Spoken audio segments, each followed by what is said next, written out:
আপনার ছেলে হাফেজ হয়েছে, আলেম হয়েছে, গর্ববোধ করতেই পারেন, কিন্তু অহংকারী হয়েন না। আপনি বড় মুফতি, আপনি বড় মাওলানা, আপনি ভাইরাল বক্তা, আপনাকে সবাই চিনে এক বাক্যে। আপনাকে দাওয়াত দিতে গেলে সিরিয়াল পাওয়া যায় না, সব ঠিক আছে, কিন্তু অহংকার ভিতরে ঢুকাইলে আপনি শেষ হয়ে যাবেন। আরে ভাই, একদল আলেমরে দিয়ে তো জাহান্নাম উদ্বোধনই করা হবে। আবার এটা শুনে অনেক সাধারণ মুসল্লি খুব খুশি হয়ে, বাহ বাহ, হুজুরারে দিয়ে জাহান্নাম উদ্বোধন করা হবে। আরে ভাই, একদল বলছি, সবাইকে না, কিন্তু সবাইকে না। আর 3 নাম্বার হচ্ছে, নেককার সন্তান যদি রেখে না যেতে পারি তাহলে দুনিয়াতেও বিপদ আছে, পরকালেও বিপদ আছে না নাই বলেন?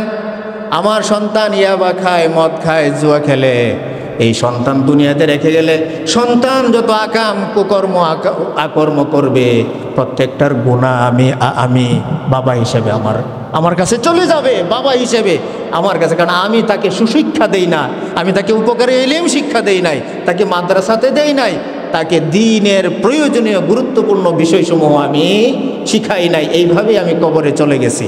মুআজ্জাজ মুহতারাম, সম্মানিত মুসল্লিবৃন্দ,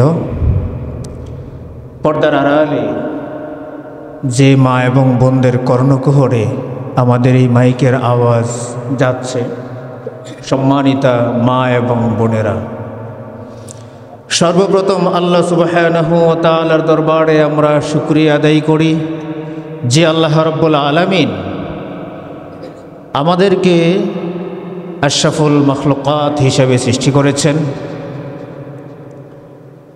আমাদেরকে অনেক এক্সট্রা সুযোগ সুবিধা দিয়ে, অনেক ধরনের আল্লাহ পাক সুযোগ দিয়ে আল্লাহ পাক এই আমাদেরকে তৈরি করেছেন। আল্লাহ সুবহানাহু ওয়া তাআলা আমাদের জন্য চেয়েছেন, কি চেয়েছেন? আমরা যেন দুনিয়ার জীবনেও সুখী হতে পারি, মৃত্যুর পর আল্লাহর রেজামন্দি মানে আল্লাহর খুশি নিয়ে পরকালীন জীবনেও যেন আমরা সুখী হতে পারি। সুবহানাল্লাহ বলবো না? এই যে আল্লাহ পাক আমাদের জন্য চাইলেন, এই চাওয়াটাও প্রকাশ করে দিয়েছেন। আল্লাহ পাক দেখেন, মৃত্যুর পরে যত প্রশ্ন হবে কবরে হাসরে, সব প্রশ্ন আল্লাহ পাক কিন্তু আগে ফাঁস করে দিয়েছেন। এরকম না যে বান্দাকে আমি পরীক্ষার হলে পাঠালাম, বান্দা সেখানে পড়াশোনা করলো, আমল করলো, প্রশ্ন কি হবে আমি জানিয়ে দেই নাই। আল্লাহ পাক জানিয়ে দিয়েছেন, কোনো কৈফিয়ত চলবে না। কবরে গিয়ে প্রশ্ন না পারলে আমি যখন লা আদরি বলবো কিছুই জানি না, কিন্তু সেখানে কোনো উজর আপত্তি তোলা যাবে না যে আমি তো প্রশ্নপত্র পাই নাই, আমি যেখান থেকে প্রশ্ন করা হবে সেই বই কিতাব আমি পাই নাই, বলার কোনো সুযোগ নেই। রব্বুল আলামিন আমাদেরকে ভালোবেসে, আমাদেরকে সম্মান করে, ইজ্জত দিয়ে আমরা যেন বিপথে না যাই, আমরা যেন আল্লাহর হুকুমের বাহিরে না চলি, আল্লাহর হুকুমের মধ্যে থেকে দুনিয়া এবং পরকালীন জীবনে আমরা যেন সফল হতে পারি, সেটাই আল্লাহ পাক চান। আল্লাহ আমাদেরকে শিখাই দিয়েছেন। প্রতি ওয়াক্ত নামাজের অথবা আমরা নামাজের পরে, বিভিন্ন কোরআন তেলাওয়াতের পরে, বিভিন্ন সময় যখন আল্লাহর কাছে মোনাজাত করি, আল্লাহ পাক এটা শিখাই দিয়েছেন যে আমি তোমাদের যে ভালো চাই দুনিয়া এবং পরকালে, সেটা আমি কোরআনে উল্লেখ করে দিলাম। সুবহানাল্লাহ। রব্বুল আলামিন বলেন, তোমরা যখন আমার কাছে চাইবা তখন দুনিয়াও চাইবা, আখেরাতেও চাইবা। অনেকেই বয়ান করে শুধু আখেরাতের, দুনিয়ায় কিছুই নাই। এটা ঠিক না। রব আমাদেরকে দুনিয়াও ভালো রাখতে চান, পরকালেও ভালো রাখতে চান। তিনি শিখিয়ে দিলেন, রব্বানা আতিনা ফিদ দুনিয়া হাসানাতাও ওয়া ফিল আখিরাতি হাসানাহ ওয়া কিনা আযাবান নার। আল্লাহু আকবার। এটা কার দোয়া শেখানো? আল্লাহ শিখিয়ে দিয়েছেন, কোরআনে বলে দিয়েছেন, রব্বানা, হে রব, আতিনা ফিদ দুনিয়া হাসানা, তুমি আমাকে দুনিয়াতে ভালো দাও, দুনিয়াতে আমার মঙ্গল দাও, দুনিয়াতে আমার কল্যাণ দাও, এবং ওয়াফিল আখিরাতি হাসানা, পরকালীন জীবনেও আমাকে তুমি কল্যাণ দান করো। সুবহানাল্লাহ। কারণ জাহান্নামের আগুন সহজ না কঠিন? ওয়াকিনা আযাবান নার, কঠিন না সহজ? ইন্না বাতশা রাব্বিকা লাশাদীদ। আল্লাহ যাদেরকে পাকড়াও করবেন, যারা আল্লাহর হুকুমের বাহিরে চলেছে, আল্লাহর অর্ডারের বাহিরে চলেছে, নির্দেশনার বাহিরে চলেছে, তাদেরকে আল্লাহ পাক পাকড়াও করবেন। তো মুহতারাম সম্মানিত মুসল্লিবৃন্দ, আমি আপনাদের সামনে আজকে একটা বিষয় নিয়ে কথা বলবো। সেটা হচ্ছে আমরা কিন্তু সবাই মরে যাব, জীবিত থাকার কোনো সুযোগ নেই। মানুষের জীবনের চিরন্তন কোনো সত্য কথা, কোনো বাণী যদি থাকে, সেটা হচ্ছে মৃত্যু। মৃত্যু থেকে পালানোর কোনো সুযোগ নাই। এই জন্য কবি বলেছিলেন, মরণ থেকে পালাও তুমি, মরণ তোমায় লইবে ঘিরি, যদিও সুদূর আকাশ পানে লুকাও সেথায় লাগিয়ে সিঁড়ি। এই মহারোগের চিকিৎসক নাই, নাই সে ঔষধ জগতে, খুঁজিয়া কাতর হইলে কি হবে, পারিবে না তারে ফিরাতে। চিন্তা করছেন, আমরা যদি মরণ থেকে পালানোর জন্য মঙ্গল গ্রহে গিয়ে বসে থাকি, এখন যায় কিনা মানুষ, চাঁদের দেশে যায়, মঙ্গল গ্রহে যায়, মঙ্গল গ্রহে বাড়ি বানানোর জন্য ইট বালি পাথর পাঠানো হয়েছিল, পারে নাই। আল্লাহ পাক পৃথিবীতে আমাদেরকে বসবাস উপযোগী করে দিয়েছেন। আল্লাহর বাইরে গিয়ে চিন্তা করলে বিপদ আছে না নাই? আছে। এই জন্য রব্বুল আলামিন মৃত্যু অবধারিত, মৃত্যু থেকে বাঁচার পালানোর কোনো সুযোগ নেই। রব্বুল আলামিন বলেন, কুল ইন্নাল মাউতাল্লাযী তাফিররুনা মিনহু ফাইন্নাহু মুলাকীকুম। তুমি যেখানেই থাকো না কেন, মৃত্যু তোমাকে পাকড়াও করবে, ধরবেই। মৃত্যুর স্বাদ তোমাকে আচ্ছাদন করতেই হবে, এটাকে গ্রহণ করতে হবে, এর বাইরে যাওয়ার কোনো সুযোগ নেই। যত ক্ষমতাই থাকুক, যত বড় আল্লাহর ওলি হন, যত বড় প্রেসিডেন্ট হন, যত পয়সাপুরীর মালিক হন, এই মৃত্যু থেকে পালানোর কোনো সুযোগ নাই। আজকের আলোচনার বিষয় হলো মৃত্যুর পরেও যেন আমরা কবরে শুয়ে শুয়ে সোয়াব পেতে পারি। কি বলেন? মৃত্যুর পরেও যেন আমাদের সোয়াব জারি থাকে। দুনিয়াতে এমন কিছু কাজ করে যাব, মৃত্যুর পরে আল্লাহ সুবহানাহু ওয়া তাআলা আমাদের কবরে সোয়াব প্রেরণ করতে থাকবেন। এরকম কিছু কাজের কথা আজকে বলবো ইনশাআল্লাহ। সহিহ মুসলিমের হাদিসে বিখ্যাত সাহাবী হযরত আবু হুরায়রা রাদিয়াল্লাহু তাআলা আনহু তিনি একটি সহিহ হাদিস বর্ণনা করেছেন। এই হাদিসে 3টি বিষয়ের কথা বলা হয়েছে। কয়টি ভাই? 3টি। সবক মনে রাখতে হবে। আজকে প্রতি জুমায় আমরা সবক মনে রাখবো। কয়টি বিষয়? 3টি বিষয়। বলেছেন, তোমরা যদি এই 3টি বিষয় মনে রাখো, 3টি বিষয়ের উপর আমল করো, তাহলে মৃত্যুর পরেও তোমার সওয়াব জারি থাকবে। সুবহানাল্লাহ। আবার 3টার উল্টো যদি আমরা চলি, তাহলে গুনাহও যেতে থাকবে। সওয়াব যেরকম যেতে পারে, গুনাহও যেতে পারে। কি বলেন? ঠিক কিনা? যেতে পারে। হাদিসে আবু হুরায়রা রাদিয়াল্লাহু তাআলা আনহু বর্ণনা করেন, রাসূল সাল্লাল্লাহু আলাইহি ওয়াসাল্লাম 3টি কথা বলেছেন, তোমরা যখন দুনিয়াতে থাকবে, মৃত্যুর আগেই 3টি কাজ করে নেবে, তাহলে মৃত্যুর পর কবরে শুয়ে শুয়ে সওয়াব পেতে থাকবে।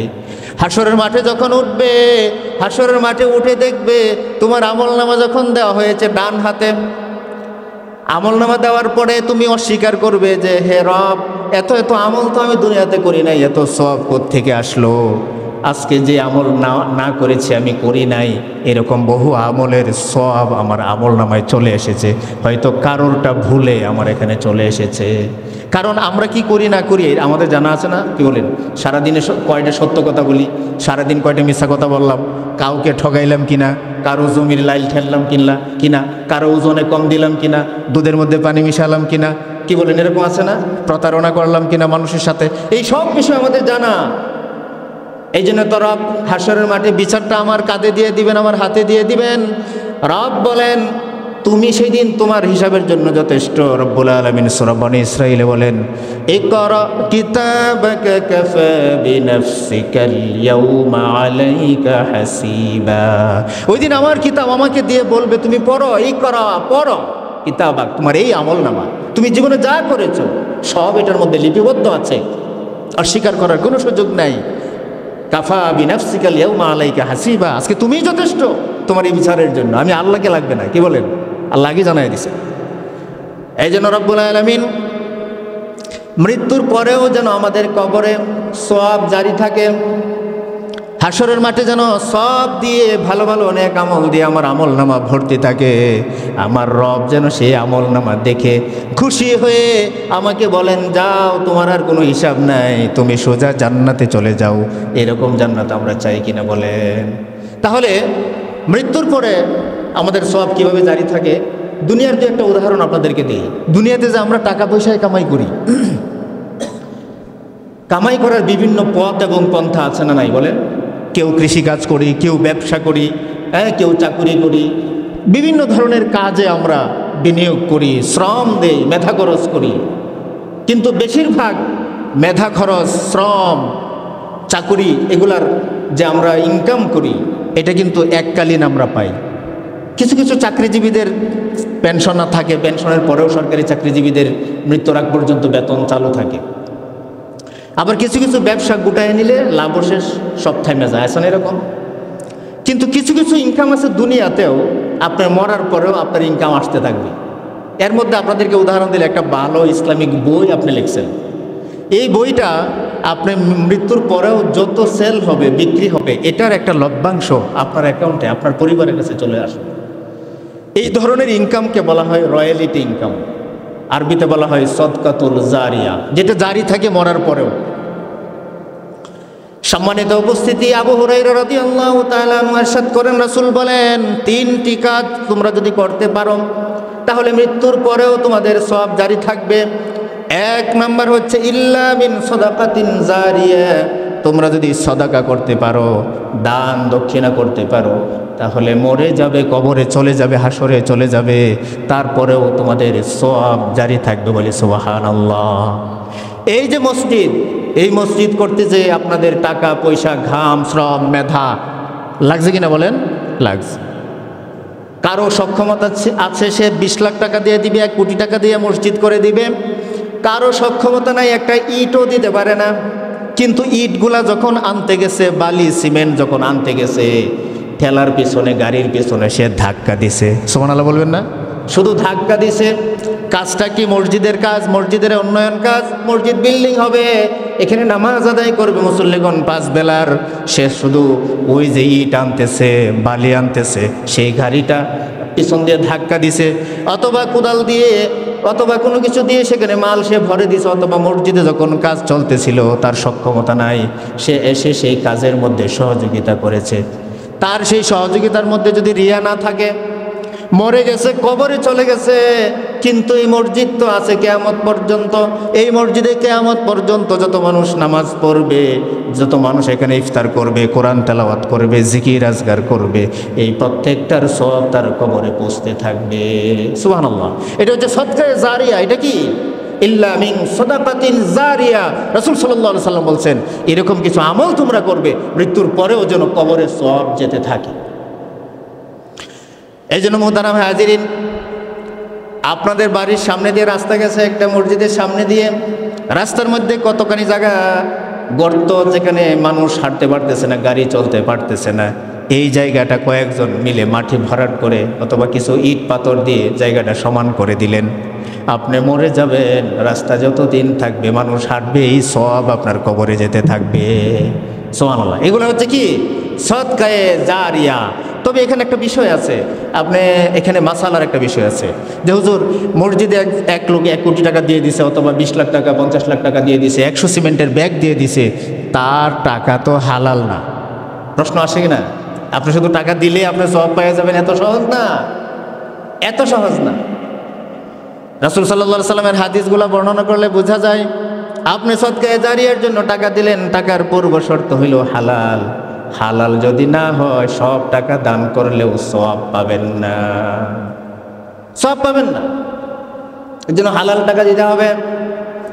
হালাল টাকা শুধু এই সদকায়ে জারিয়ার জন্য না, আমার ইবাদত কবুলের পূর্ব শর্ত, আপনার দোয়া কবুলের পূর্ব শর্ত।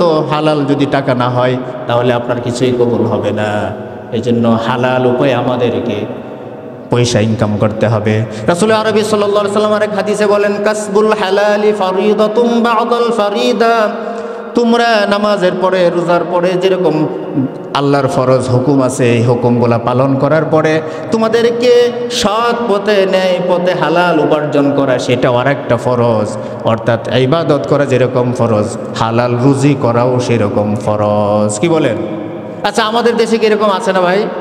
5 ওয়াক্ত নামাজ পড়ে মসজিদে, আবার ভাইয়ের সম্পদ মেরে দিছে, বোনের সম্পদ মেরে দিছে, এরকম আছে না নাই বলেন?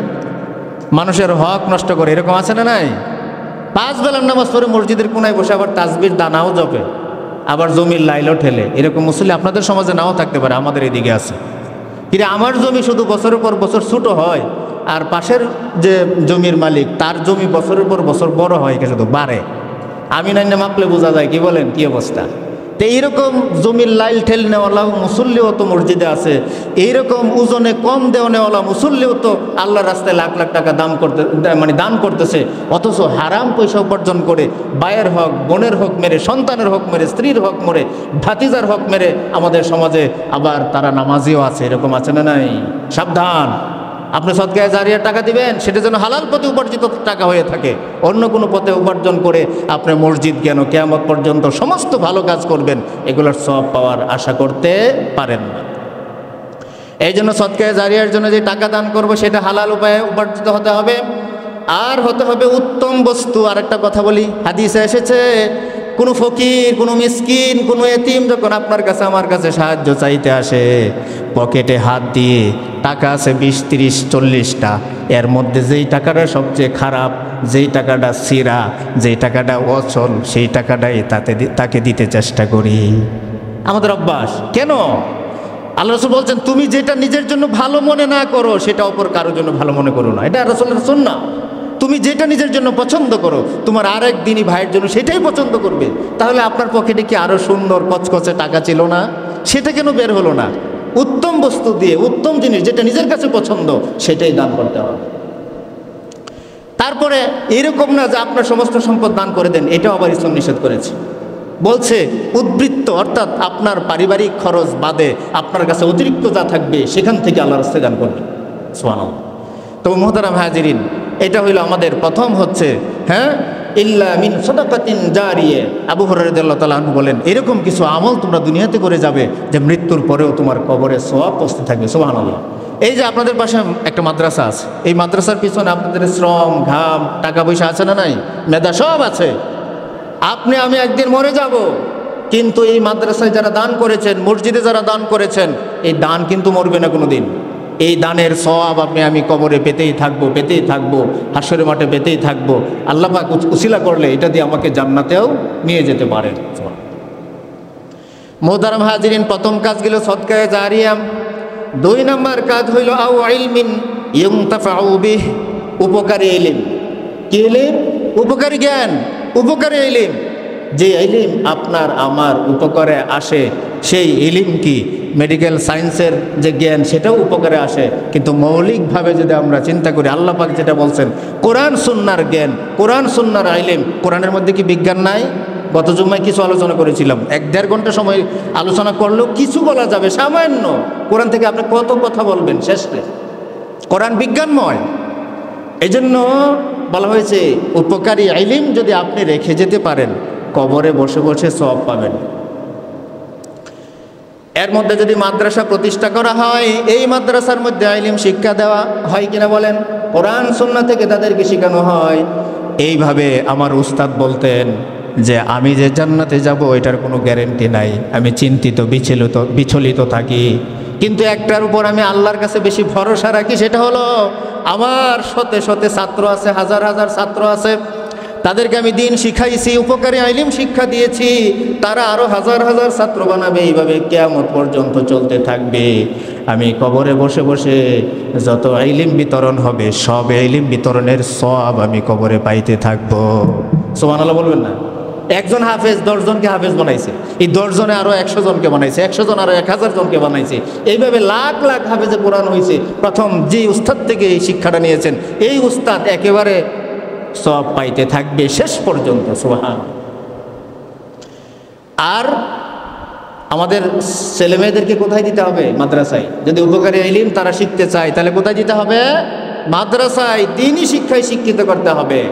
তাহলে কবরে আযাব মওকুফ হবে ইনশাআল্লাহ। বলেছিলাম হযরত মুসা আলাইহিস সালাম যাচ্ছিলেন কবরের পাশে, শুনছিলেন, তিনি দেখছেন কবরে আযাব হচ্ছে, আবার ফিরে আসার পথে দেখলেন আযাব বন্ধ হয়ে গেছে। তিনি জিজ্ঞেস করলেন কবরবাসীকে, তোমার আযাব বন্ধ হলো কেন? আল্লামা ফখরুদ্দিন রাজি রহমতুল্লাহ আলাইহি তাফসীরে কবিরে তিনি লিখেছেন এই ঘটনাটা। তখন কবরবাসী জবাব দিল, আমি মৃত্যুকালীন আমার স্ত্রী ছিল অন্তঃসত্ত্বা, আমি কবরে আসার পর আমার কি হয়েছে? ছেলে সন্তান হয়েছে, তার বয়স হয়েছে 4 থেকে 5। আজকে তার মা এই ছেলেকে নিয়ে মক্তবে গেছে, নুরানি মাদ্রাসায় গেছে হুজুরের সামনে। হুজুর যখন তাকে আউযু বিল্লাহি মিনাশ শাইতানির রাজিম বিসমিল্লাহির রহমানির রহিম সবক প্রদান করলেন, আল্লাহ সুবহানাহু ওয়া তাআলা হ্যাঁ স্পেশাল ওয়ার্ডার জারি করে দিলেন, যেই বান্দার সন্তান আমায় আল্লাহর রহমান এবং রহিম নাম মুখে উচ্চারণ করেছে, ফেরেশতারা যাও দ্রুত গিয়ে তার কবরের আযাব বন্ধ করে দাও। সুবহানাল্লাহ বলবেন না? তাহলে লাভ হইল না লস হইল?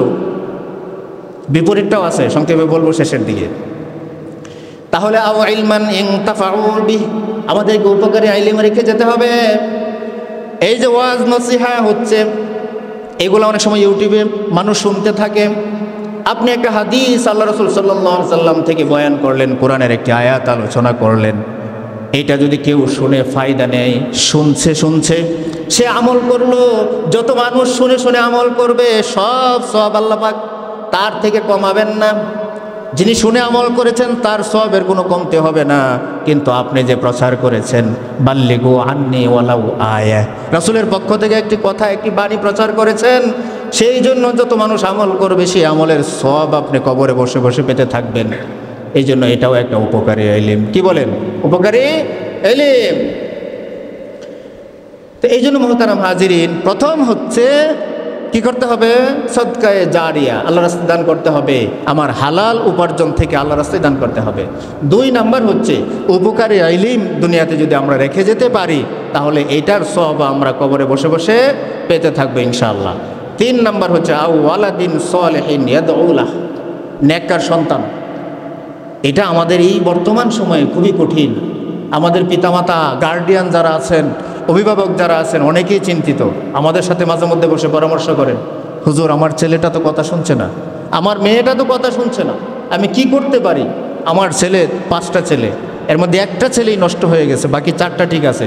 এই একটার জ্বালা যন্ত্রণায় আমি থাকতে পারি না, আমি বাঁচবো কি না আল্লাহ ভালো জানেন। এরকম আছে না নাই? সমাজের রন্ধ্রে রন্ধ্রে আছে ভাই। এইটার যদি আপনি নিখুঁতভাবে এটার অনুসন্ধান করেন, কেন আমার সন্তান এরকম হলো, এই সন্তানের ভাগ্য এরকম হলো কেন, অনেক কথা আছে। সেটা শুরু হবে আমার থেকে, আমার বিবাহ থেকে, হ্যাঁ আমার সংসার জীবন থেকে, আমার গাইডলাইন। আমি আমার সন্তানকে ঠিকমতো পরিচালনা করতে পারি নাই। শুধু সন্তান জন্ম হলে পিতামাতা হওয়া যায় না। সন্তান যদি মানুষ না হয় তাহলে আপনার প্রকৃত পিতামাতা হতে পারবেন না। এই জন্য সন্তানকে মাদ্রাসায় দিয়ে হাফেজ আলেম তৈরি করুন। ইনশাআল্লাহ এই সন্তান আপনার নেককার সন্তান হবে, যেই সন্তান আপনি মারা যাওয়ার পরে আপনার জন্য আল্লাহর রাস্তায় দান সদাকা করবে। আপনি মৃত্যু হওয়ার পরে আপনার জন্য আল্লাহর কাছে কোরআন তেলাওয়াত করে করে চোখের পানি ফেলে ফেলে দোয়া করবে।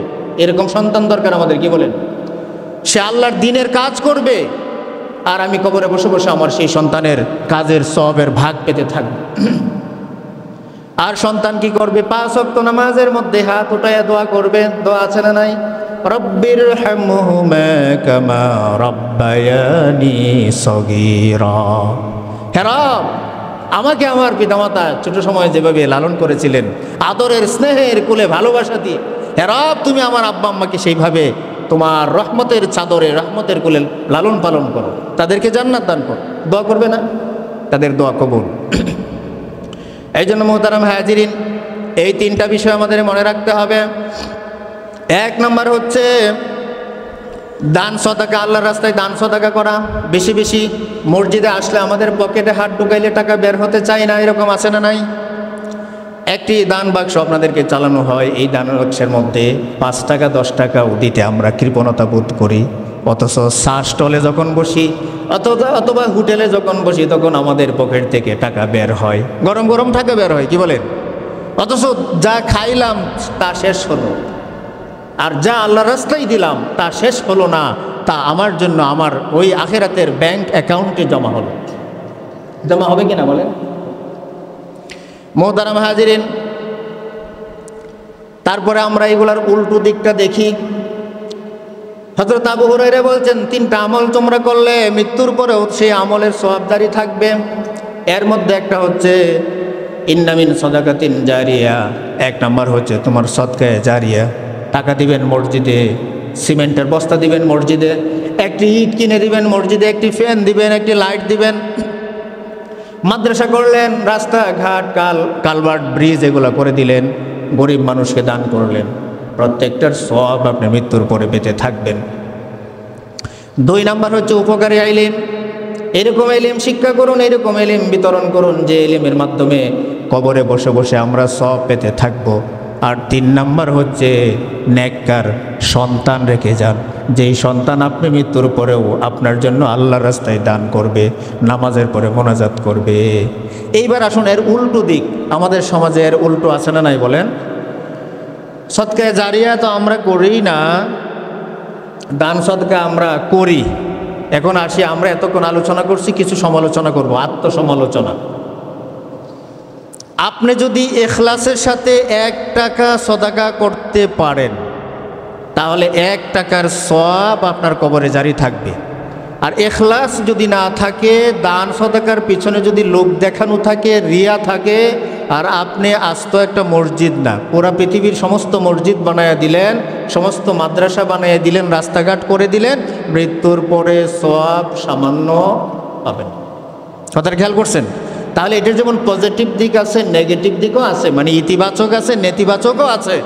আপনার দিলের যে নিয়ত সেটা যদি ঠিক থাকে তাহলে সব প্রাপ্তির আশা আছে। আপনি দেখবেন আমাদের সমাজে এরকম হয়, আপনাদের সমাজে নাও হতে পারে, মসজিদে 5 বান টিন দিছে, এরকম আছে না? 20 বস্তা সিমেন্ট দিছে, দেওয়ার পরে বাজারে শাসটলে বৈশা শাসটল গরম বানায় ফেলছে, এরকম দানশীল ব্যক্তি আছে না নাই? হেই অমুক মসজিদে 20 বস্তা সিমেন্ট দিয়ে আসছে, অমুক মসজিদে 5 বান টিন দিয়ে আসছে। সে যতক্ষণ এটা প্রচার না দিবে, মানুষ যতক্ষণ তাকে বাহবা না দিবে, ততক্ষণ তার ভিতরে শান্তি নাই। সে করছেই মানুষ বলুক, আছে না এরকম? আচ্ছা, তারপরে আমাদের আরও এরকম আছে, নামাজ পড়ি, ফরজ ইবাদত, এটাও মানুষ আমাকে নামাজি বলুক। কি বলেন? এটা আমাদের মনের ভিতরে কাজ করে। আমি 2 রাকাত নামাজ অতিরিক্ত পড়ছি আজকে, আমি আরে দেখতেছি আমার আশেপাশে কেউ দেখতেছে কিনা আমি যে 2 রাকাত অতিরিক্ত নফল নামাজ পড়তেছি। দেখবেন তাসবিহ, আপনি তাসবিহ পড়েন, আল্লাহর জিকির আজকার পড়েন, কোনো সমস্যা নাই। কিন্তু আপনাকে তাসবির দানা মানুষকে দেখায় দেখায় এটাকে জপতে হবে, এটা হতে গেলে আপনার ভিতরে রিয়া চলে আসতে পারে। আল্লাহ রাসূল তো একটা হাদিসে বলছেন যে তোমরা ডান হাতে দান করলে, সদকা করলে, বাম হাত যেন ঠের না পায়, না বুঝতে পারে। আবার এটাও বলছেন যদি আজকে দান সদকার জন্য প্রতিযোগিতা হয়, সেখানেও তোমরা প্রকাশ্যে প্রতিযোগিতা করবে, এটাও জায়েজ আছে, এখানেও সওয়াব পাবেন। কিন্তু আমাদের নিয়তটাকে মুখলেস রাখতে হবে, ইখলাসের সাথে দান করতে হবে। মানুষ আমাকে কি বলল? মানুষ আমাকে দানবীর বলল, পুস্টারে আমার নামটা অমুক সমাজ সেবক, বিশিষ্ট দানবীর, এরকম আছে না নাই? আমি মনে মনে খুশি হচ্ছি, ভাই আল্লাহর হস্তে ক্ষমা চাই। এরকম দিলের মধ্যে থাকলে নিয়তকে সহি করে নেবেন, আর না হয় এই লাখ লাখ টাকা দান করলেও 1 পাই পয়সা পরিমাণ আপনি সওয়াব পাবেন না। হাজিরিন, এই জন্য আমাদের দান সদকা হবে একমাত্র কার জন্য? আল্লাহর জন্য। ইবাদত, যত ইবাদত আছে সামষ্টিক সমস্ত ইবাদত হবে কেবল আল্লাহকে রাজি খুশি করার জন্য। 2 নাম্বার উপকারী ইলম। আপনাদের সামনে আমি উপকারী ইলম উপস্থাপন করতেছি, কিন্তু আমি নিজেকে যদি মনে মনে বলি আমি বড় বক্তা, আমার কথা খুব সুন্দর মানুষ মনোযোগ দিয়ে শুনে, আমাকে মানুষ বলুক উনি বড় মুফতি সাহেব, উনি বড় বক্তা, তাহলে আমারও বিপদ আছে না নাই? উল্টাটা শেষে বলছে, একটা হাদিস দিয়ে ফিনিশিং দেবো ইনশাআল্লাহ। তাহলে আপনি তবলিগে গিয়ে বয়ান করলেন, মসজিদে জুমার খুতবা দিলেন, ওয়াজের মাঠে এই উপকারী ইলম বিতরণ করলেন, তাহলেও আমার বিপদ আছে না নাই? আছে। এই জন্য মুহতারাম হাজিরিন, সন্তান যেভাবে ভালো হবে, প্রথম আমাদেরকে মাক্তবে দিতে হবে। কিন্ডারগার্টেনে পড়াবেন, নিষেধ নাই। প্রাইমারি স্কুলে পড়াবেন, আমার নিষেধ নাই। প্রথম আপনাকে সন্তানকে অবশ্যই অবশ্যই দ্বীনি মাক্তবে দিতে হবে, যেই মাক্তবের মধ্যে কোরআন দিয়ে সবক শুরু হয়, যেই মাক্তবে কোরআনের সবক দিয়ে শেষ হয়, সেই রকম মাক্তবে আপনার আমার সন্তানদেরকে দিতে হবে। তারপরে আপনার সন্তানকে স্কুল ইউনিভার্সিটিতে পড়ান, সেখানে আপত্তি নাই, কিন্তু আপনার সন্তানকে প্রয়োজনীয় দ্বীনি জ্ঞান দেওয়ার পরে, আজকে সুযোগ আছে, আপনি কওমি মাদ্রাসায় পড়ান, আলিয়া মাদ্রাসায় পড়ান, পড়ানোর পর সেখান থেকে কি ডাক্তার ইঞ্জিনিয়ার হতে পারবে না? বড় বড় অফিসার বিসিএস ক্যাডার হচ্ছে না? অনেক হচ্ছে। আপনি ঢাকা বিশ্ববিদ্যালয়ে দেখেন, আপনি বিভিন্ন বিশ্ববিদ্যালয়গুলোতে দেখেন, প্রথম সারির 5 থেকে 10 জন, 15 জন, 20 জন থাকে আমাদের মাদ্রাসার ছাত্র। সুবহানাল্লাহ বলবেন না? এগুলো আমাদের সম্পদ, এরাই দেশের ভবিষ্যৎ সম্পদ। কারণ মাদ্রাসায় পড়ে কেউ বাটপারি সিটারি করতে পারবে না, অন্তত পক্ষে তার দাড়ি বাধা দিবে, টুপি বাধা দিবে, তার জ্ঞান উপকারী যে ইলমটা সেটা বাধা দিবে। তুমি এই কাজ করতে পারো না, সাধারণত দেখবেন দাড়ি আপনার পেকে গেছে, টুপি আছে, পাঞ্জাবি আছে, নামাজটা পড়ে আসছেন, এই বাজারের এই সাইডে মনে করেন একটা শাস্টল টিভি চালানো আছে, লাল নীল রঙের বিভিন্ন ছবি পরিবেশন হচ্ছে, আপনার দাড়ি আপনাকে আটকায় দেয়, তুমি এখানে বসবা, মানুষ তোমাকে কি বলবে। আল্লাহর ভয় পড়ে দুনিয়াতেই কিন্তু আমাদেরকে এই বিষয়গুলো আটকায় দেয়, তুমি এই পাপ কাজে যেতে পারো না। এই জন্য মোহতারাম হাজিরিন, সন্তান দিগকে আমরা সবাই ভালোবাসি। সন্তানটা হচ্ছে আমাদের কলিজার টুকরা, প্রত্যেকটা সন্তান। কিন্তু সন্তান যদি আমি তাকে সঠিক লাইনে গাইডলাইন দিতে না পারি, মাদ্রাসায় ভালো করে পড়ায় আলেম না বানাতে পারি, এই সন্তান যদি আপদে চলে যায়, তাহলে দুনিয়াতে আমার জন্য যেরকম যন্ত্রণা, মৃত্যুর পর হাসরের মাঠে, কবরে, সব জায়গায় সেই যন্ত্রণা ভোগ করতে করতে এক সময় আমি জাহান্নামে চলে যেতে হবে। যত আমল থাকুক, এক সময় এরকম ফাইসালা হয়ে যেতে পারে, সন্তান আমার বুকের মধ্যে পাড়া দিয়ে লাথি মেরে সে যাবে জাহান্নামে, আর বলবে, তুই আমার বাবা, তুই আমাকে সেদিন কেন সতর্ক করিসনি, তুই কেন আল্লাহর এই কালামের শিক্ষা, এই উপকারে ইলম আমাকে শিখাসনি, আজকে তোর বুকের মধ্যে লাথ দিয়ে আমি চলে গেলাম জাহান্নামে। আর যদি সন্তান ভালো হয়, হাফেজ হয়, আলেম হয়, তাহলে নূরের টুপি আছে না নাই হাসরের মাঠে, সবার উপরে সেই পিতামাতার সম্মান আল্লাহ দিয়ে দিবেন, নূরের টুপি পরায় দিবেন, তাকে জান্নাতের ফাইসালা করে দিবেন। এবং এমনকি একটা হাদিসে এসেছে, কোনো সন্তান যদি আপনি হাফেজ বানান, তাহলে আল্লাহ পাক তাকে নিকট আত্মীয়দের মধ্যে যারা জাহান্নামের জন্য ফাইসালা হয়ে গেছে, এর থেকে 10 জনকে আল্লাহর কাছে সুপারিশ করে সাথে জান্নাতে নিয়ে যাবে। সুবহানাল্লাহ বলবেন না? তাহলে লাভ না লস? লাভ। তাহলে 3টা বিষয় আমরা আজকে শিখলাম। একটা হচ্ছে সদকায়ে জারিয়া, আল্লাহর রাস্তায় বেশি বেশি দান সদকা করা। 2 নম্বর হচ্ছে উপকারী ইলম, কোরআন হাদিসের ইলম রেখে যাওয়া। 3 নম্বর হচ্ছে নেককার, আদর্শবান একটা সন্তান দুনিয়াতে রেখে যাওয়া। আর যদি উল্টা হয়, হাসরের মাঠে বিপদ আছে।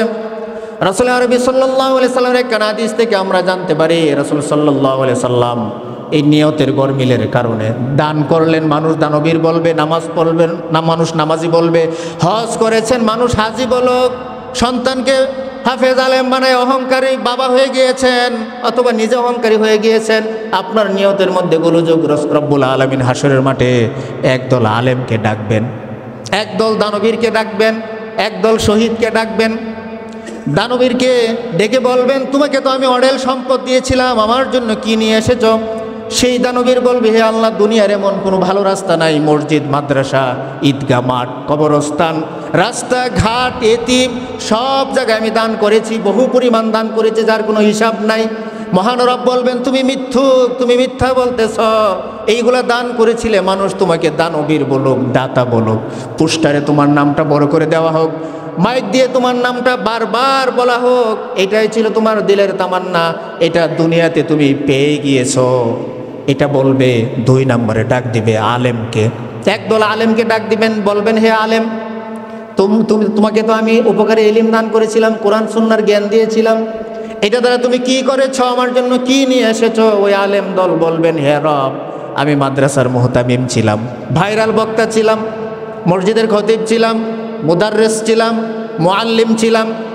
আল্লাহ বলবেন, মিথ্যুক, এসব মিথ্যা বলছো তুমি, এইগুলো এই জন্যই করেছিলে, মানুষ তোমাকে মুফতি বলুক, মানুষ তোমাকে বড় বক্তা বলুক, এই জন্যই করেছিলে, দুনিয়াতে তো এইটার যে প্রাপ্তি তুমি পেয়ে গেছো। 3 নম্বর শহীদকে ডাকা হবে, যেই শহীদরা রক্ত মাখা শরীর নিয়ে আল্লাহর সামনে হাজির হবে। আপনারা জানেন, শহীদকে গোসল দেওয়া হয় না, তার শরীরে যে রক্ত আছে সেই রক্ত সহই তাকে দাফন করা হয়, এটাই নিয়ম। হাসরের মাঠে সেই রক্ত মাখা দেহ নিয়ে যখন আল্লাহর দরবারে হাজির হবে, আল্লাহ বলবেন, তুমি আমার জন্য কি নিয়ে এসেছো? শহীদ বলবেন, হে রব, আমি তো আমার জীবনটাই তোমার রাস্তায় উৎসর্গ করে দিয়েছি, দেখো আমার শরীরে রক্ত। রব্বুল আলামিন জবাব দিলেন, মিথ্যুক, তুমি বড় মিথ্যুক, তুমি যুদ্ধে গিয়েছিলে, এই জন্য মানুষ যেন তোমাকে শহীদ বলে, তোমার মনের মধ্যে নিয়ত ছিল এটা, আমি আল্লাহকে রাজি খুশি করা ছিল না। এইভাবে রব্বুল আলামিন এই 3 দলকে একসাথে করে ফেরেশতাদেরকে বলবেন, তাদেরকে জাহান্নামের দিকে নিয়ে যাও, তবে সোজা না, উল্টায়া জাহান্নামে নাও, পা থাকবে উপরের দিকে, মাথা থাকবে নিচের দিকে। এই 3 দল, দানবীর, আলেম, শহীদ, তাদেরকে জাহান্নামে পাঠিয়ে দেওয়া হবে।